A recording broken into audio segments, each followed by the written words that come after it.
Very excited now to be joined by Professor John Mearsheimer of the University of Chicago, one of my personal heroes, sir. Thank you very much for joining us again. My pleasure to be here. Absolutely. All right, so let's get into it, Professor. You've long warned about the circumstances around this. Now we have the situation where the United States has struck Iranian nuclear facilities. We want to get your reaction specifically to the way that Israel has dragged the United States into this situation, something you've warned about for quite some time. Here, we're going to play a little bit from Prime Minister Netanyahu. We're going to get your reaction. Let's take a listen. Congratulations, President Trump. Your bold decision to target Iran's nuclear facilities with the awesome and righteous might of the United States will change history. In Operation Rising Lion, Israel has done truly amazing things. But in tonight's action against Iran's nuclear facilities, America has been truly unsurpassed. It has done what no other country on earth could do. History will record that President Trump acted to deny the world's most dangerous regime the world's most dangerous weapons. His leadership today has created a pivot of history that can help lead the Middle East and beyond to a future of prosperity and peace. President Trump and I often say, peace through strength. First comes strength, then comes peace. Professor, what do you make of Bibi's comments there and where things go from here? Well, I actually think he's delusional. I think the argument that we have solved the nuclear problem with Iran is wrong. And if anything, it's more likely than ever that Iran will get nuclear weapons. Almost everybody I know argues that if Iran wants nuclear weapons, there's nothing you can do to prevent them from getting nuclear weapons. They have so much know-how, they have so much capability, and even if we were to destroy all of the existing facilities, they could rebuild them underneath a bigger mountain and eventually nuclear weapons. And furthermore, when you attack them like this, you give them greater incentive than ever to actually go get nuclear weapons. Watching what's been happening, one says to oneself, why didn't they get nuclear weapons earlier? This wouldn't have happened if they had a nuclear deterrent. So I would argue that, first of all, we did not get all of their nuclear infrastructure. We did not destroy all of their nuclear capability. Secondly, even if we did, they can rebuild it. And third, they now have a greater incentive than ever to get nuclear weapons. So we have not solved the nuclear problem by doing this. Professor, what is your understanding of the pressures that were brought to bear that led us to this point of being directly engaged in what, Trump is now saying in Truth Social may well be a regime change war? Yeah, well, just quickly, to talk about regime change is changing the objective here. Trump initially said that this was simply about taking out Iran's nuclear capability. He probably now realizes that we have not done that, cannot do that. So now we're talking about regime change on the assumption that if we put in a new regime, that those new Iranian leaders are not going to want nuclear weapons. This, too, is delusional. What Iranian in his or her right mind doesn't want a nuclear deterrent at this point in time? Furthermore, we're not going to get regime change in all likelihood. If you look at what's happening inside Iran, what's happening and what the historical record always says happens in these cases, that the people are coming together to support the regime. There's a rally around the flag effect. So I think this is not going to work to cause regime change any more than it's going to work to eliminate the nuclear capability.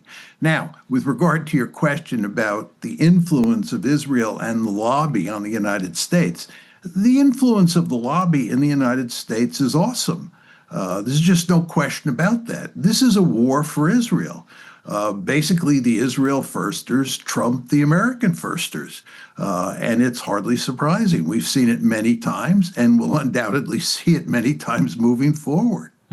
Professor, one of the things you've always warned about as well is about this realignment, not only with Iran, but also with the other powers. We could put this here up on the screen, a reaction from Dmitry Medvedev, the former president of Russia. He says here, what have the Americans accomplished with their nighttime strikes on these nuclear sites in Iran? Critical infrastructure appears to only have been affected, sustained only minor damage. He says Iran's political regime has survived, in all likelihood has come out even stronger. The people are rallying around the country's spiritual leadership, but the most important line was a number of countries are ready to supply Iran with their own nuclear warheads. What do you make of this warning from the Russians, and what the follow-on effects of this will be throughout the world? The destruction perhaps of the Non-Proliferation Treaty, the incentive for states opposed to the United States and to the West to pursue a nuclear weapons program. Well, there are a number of different issues here. First of all, I don't think that there's any country with nuclear weapons that would give nuclear warheads to Iran. I think the only possibility is Pakistan, and I don't think that that's in the cards. I could be wrong, but I don't think that's in the cards. I think the greater danger, as I said before, is that Iran will develop its own nuclear weapons. With regard to the NPT and the nuclear proliferation regime that we've established over the years, which has been so effective, I think this is a hammer blow to that regime. I think almost everybody agrees about that point.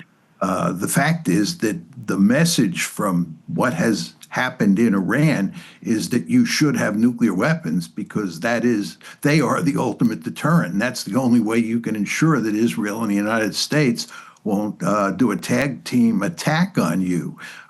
Just look at Kim Jong-un in North Korea. He developed nuclear weapons. He's sitting happily in Pyongyang because he knows we're not going to attack him because he has nuclear weapons. If you look at what happened in Libya, what happened in Syria, what's now happening in Ukraine, and what's happening in Iran, it's quite clear that you want to have nuclear weapons. They are the ultimate deterrent. So I think this has done great damage to the nuclear proliferation regime.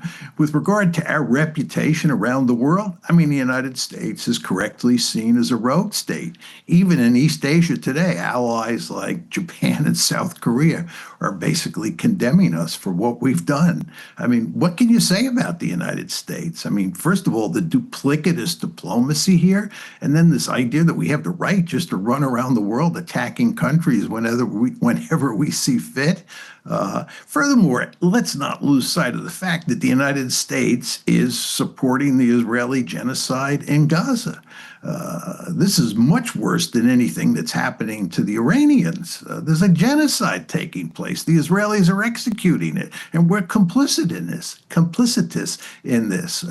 I mean, I think America's reputation is in tatters. Sure, we're the most powerful state on the planet, and countries have to be very careful in their criticism of us. But I think almost everybody outside of Israel and the United States and a few European leaders understands that the United States is basically out of control. Let's talk a little bit more about Gaza and how this fits in this picture. I can put E3 up on the screen, which is just, the latest article in the ongoing hell and ongoing genocide that is being perpetrated inside of Gaza. This is from Haaretz, which is an Israeli newspaper, says, as living space in Gaza shrinks, remaining pockets endure hellish conditions. Nearly 2 million people crammed now into less than 18% of Gaza. This is all, of course, getting now much less attention because now the world is focused on this war with Iran. The Israeli initial strikes, of course, done with our support, were launched at a time when there was increasing public and global discontent with the continuation of this genocide. I mean, do you see those two things as linked in terms of what led to this particular timing? Yes, I think that the Israelis have always understood that the best chance for cleansing Gaza and the West Bank was in the context of a big war. October 7th, of course, provided the pretext for bombing Gaza and starting the genocide.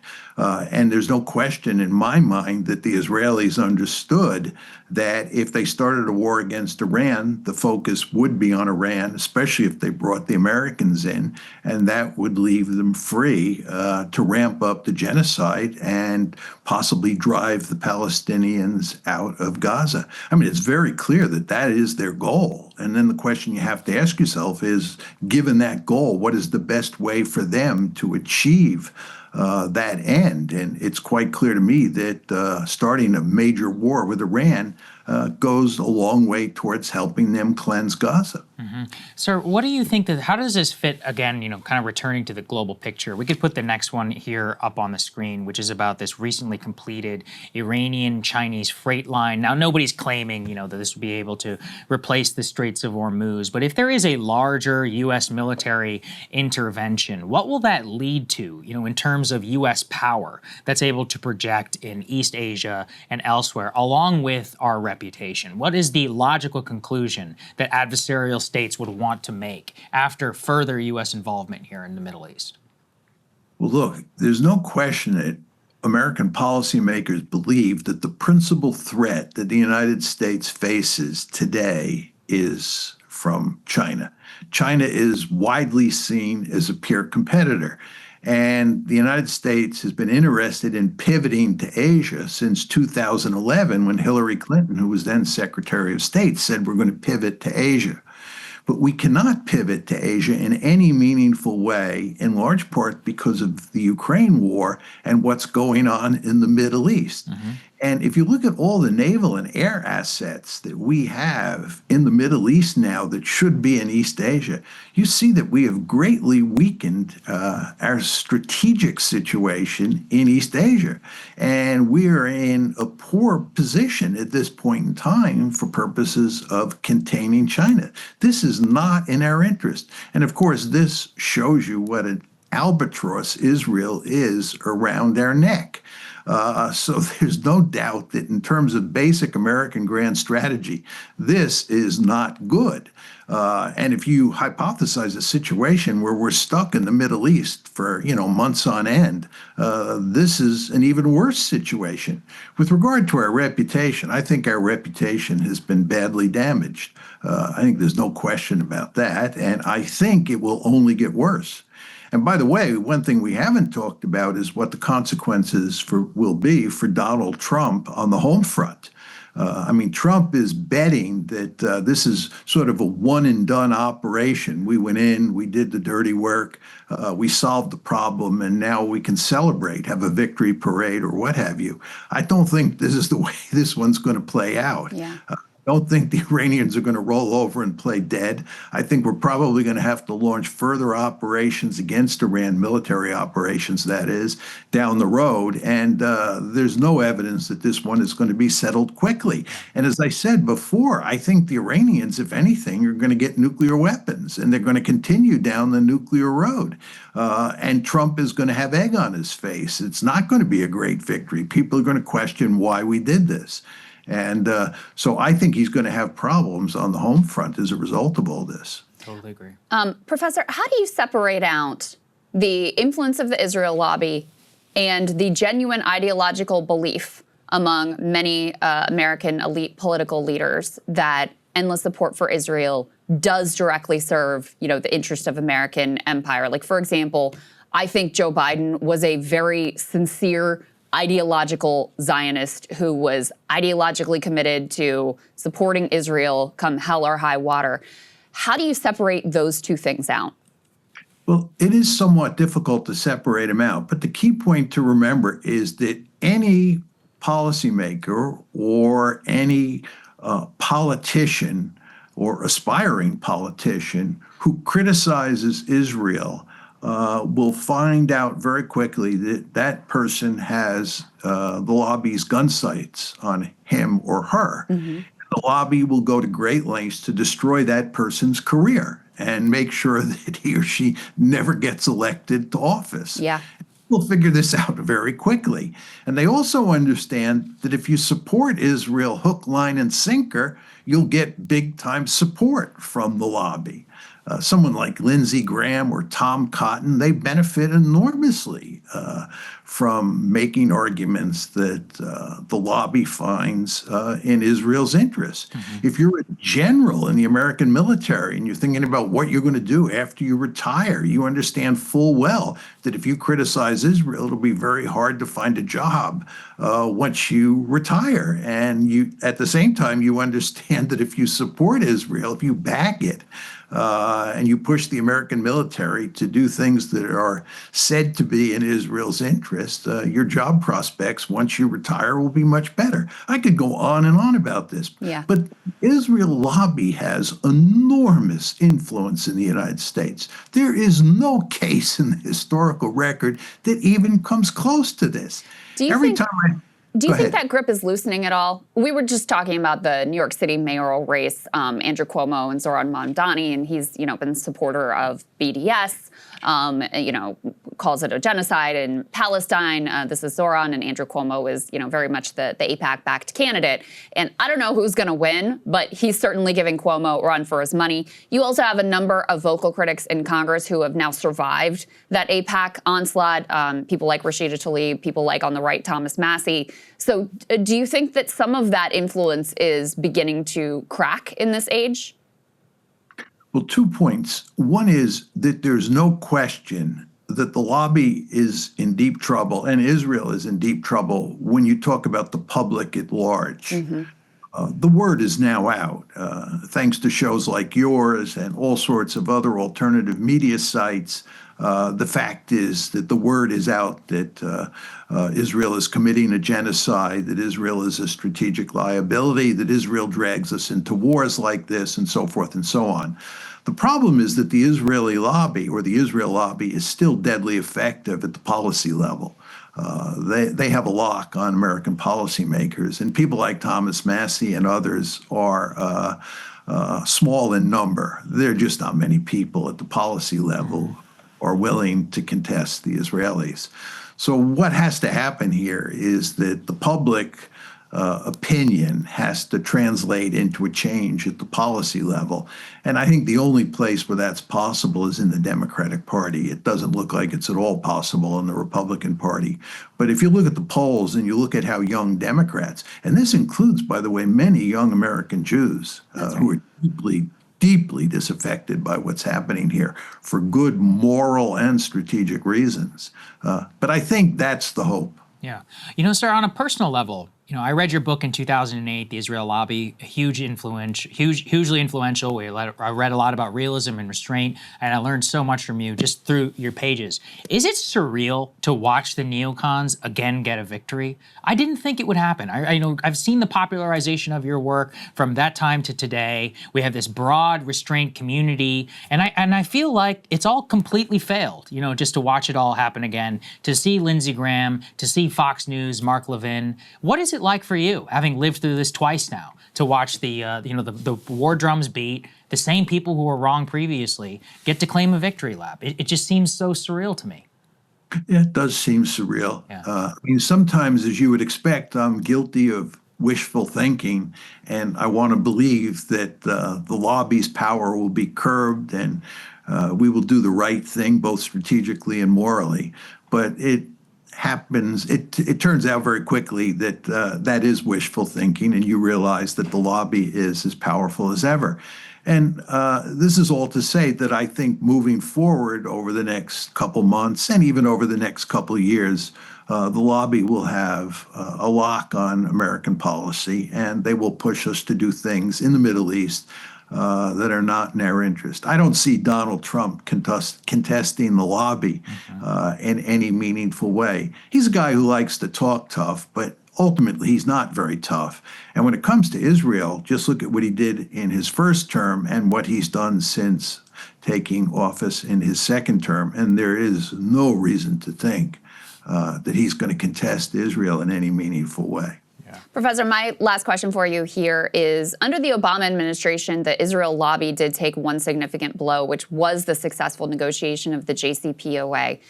What do you think created the conditions that made that that deal possible? Even Bibi Netanyahu came here and preached to Congress. You had a robust debate, a huge propaganda effort to try to kill that deal, and it was able to ultimately go through. So, what do you think created that possibility?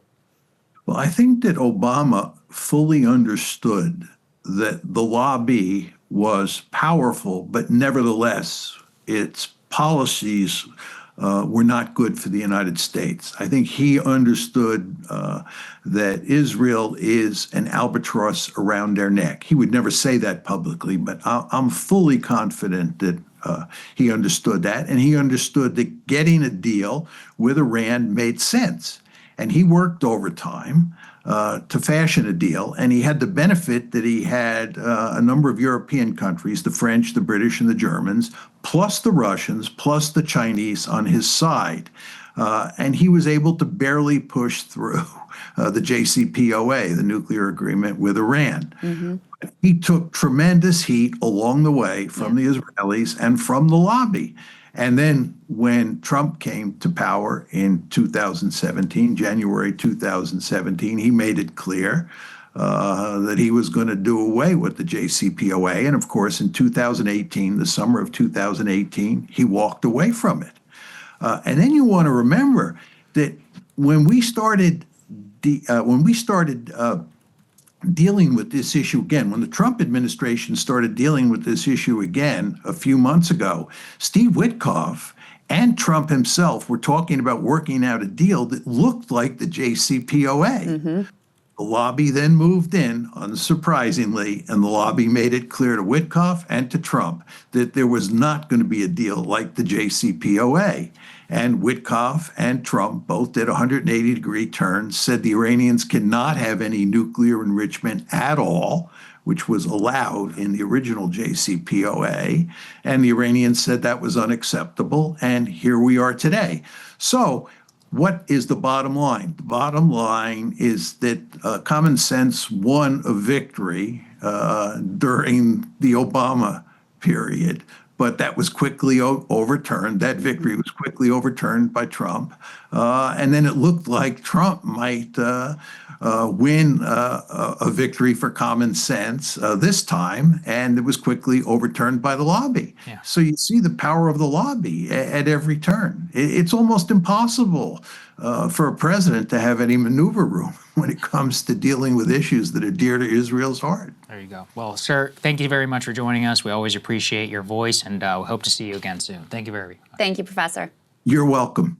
Hey, if you like that video, hit the like button or leave a comment below. It really helps get the show to more people. And if you'd like to get the full show ad-free and in your inbox every morning, you can sign up at breakingpoints.com. That's right. Get the full show, help support the future of independent media at breakingpoints.com.